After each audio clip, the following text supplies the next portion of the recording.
Module 1 responsible એઆઈમાં સ્વાગત છે. AI દુનિયાને બદલાવી રહ્યું છે, પણ મોટી શક્તિ સાથે મોટી જવાબદારી પણ આવે છે.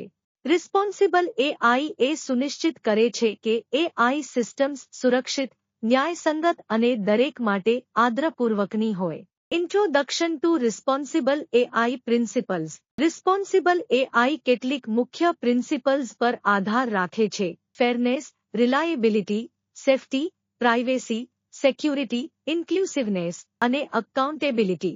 આ પ્રિન્સિપલ્સ એઆઈ સિસ્ટમ્સ કેવી રીતે ડિઝાઇન અને યુઝ થાય છે તે નક્કી કરે છે. Guidelines four human AI interaction. સરસ અને અર્થપૂર્ણ એઆઈ એક્સપિરિયન્સીસ બનાવવા માટે એઆઈ વાપરવા માટે સરળ, મદદરૂપ અને પારદર્શક હોવું જોઈએ. યુઝર્સને ખબર હોવી જોઈએ કે તેઓ એઆઈ સાથે ઇન્ટરેક્ટ કરી રહ્યા છે અને તેની લિમિટેશન્સ શું છે. એઆઈ એ માણસોને સહાય કરવી જોઈએ, બદલી ન નાખવી. Microsoft responsible AI standard. Microsoft એ રિસ્પોન્સિબલ એઆઈ સ્ટેન્ડર્ડ વિકસાવ્યો છે, જે ખાતરી આપે છે કે એઆઈ ફેર, રિલાયબલ, સેફ છે અને નું સન્માન કરે છે. આ સ્ટેન્ડર્ડ બિઝનેસીસ અને ડેવલપર્સને એઆઈ સોલ્યુશન્સ બનાવવા માટે મદદ કરે છે, જે દરેક માટે લાભદાયી હોય. Module 2 fairness in AI. સ્વાગત છે મોડ્યુલ 2 ફેરનેસ ઇન એઆઈમાં. ફેર એઆઈ એટલે કે એઆઈ સિસ્ટમ્સ બધા માટે સારી રીતે કામ કરે, ભલે વ્યક્તિની બેકગ્રાઉન્ડ કંઈ પણ હોય. કેટલાક સમયે એઆઈ અનફેર બની શકે. એઆઈ કોઝ્ડ હાર્મ્સના 3 સામાન્ય પ્રકારો છે.